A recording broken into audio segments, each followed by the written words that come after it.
డీఎస్‌కి సంబంధించినటువంటి ప్రధాన అప్డేట్ ఏంటంటే, సో, డీఈఓ ఆఫీస్ నుంచి సెలెక్ట్ అయినటువంటి వారికి ఫోన్ కాల్స్ అనేది సెలెక్ట్ అయ్యారనేటువంటి వాళ్ళకి ఫోన్ చేసి చెప్పడం జరుగుతుంది.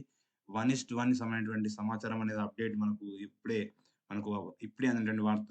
1:1 సెలెక్ట్ అయిన వారందరికి కూడా ఎవరైతే 1:1 సెలెక్ట్ అయ్యారో వాళ్ళందరికి కూడా ఫోన్ కాల్ చేసి, మీరు ఈ యొక్క జాబ్ సెలెక్ట్ అయ్యారు. ఎస్ఏ అయితే ఎస్ఏ, ఎస్‌జిటి అయితే ఎస్‌జిటి ఈ విధంగా 1:1 ఎవరైతే సెలెక్ట్ అయ్యారో వాళ్ళందరికీ కూడా డీఈఓ ఆఫీస్ నుంచి ఫోన్ కాల్స్ రావడం జరుగుతుంది. ఫోన్ కాల్ చేసి మీరు సెలెక్ట్ అయ్యారని కూడా చెప్తా ఉన్నారు.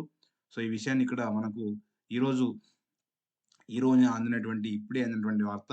ఆల్రెడీ మరి సాయంత్రం వరకు ఇప్పుడు ఫోన్ కాల్ చేస్తా ఉన్నారు. సాయంత్రం వరకు ఈరోజు సాయంత్రం 5, 4 గంటల వరకు కూడా మనకు మాక్సిమం ఈ ఫైనల్ లిస్ట్ కూడా 1:1 లిస్ట్ కూడా పెట్టేటువంటి అవకాశం ఉంది. దానికన్నా ముందుగానే వీళ్ళు డీఈఓ ఆఫీస్ నుంచి మీరు ఎవరైతే 1:1 సెలెక్ట్ అయ్యారో వాళ్ళందరికి కూడా ఫోన్ కాల్స్ అనేది వస్తా ఉన్నాయి. అది మనకు వచ్చినటువంటి అప్డేట్ సమాచారాన్ని బేస్ చేసుకొని మీ యొక్క విషయాన్ని మీకు తెలియజేస్తా ఉన్నాను. సో, ఈ వీడియోస్ అందరూ గూడా please subscribe my channel and share your friends. మీకు ప్రతి అప్డేటు ఇందులో జాబ్ అప్డేట్ న్యూస్ అన్నీ గూడా మీకు అందించడం జరుగుతుంది. Thank you to all. కాబట్టి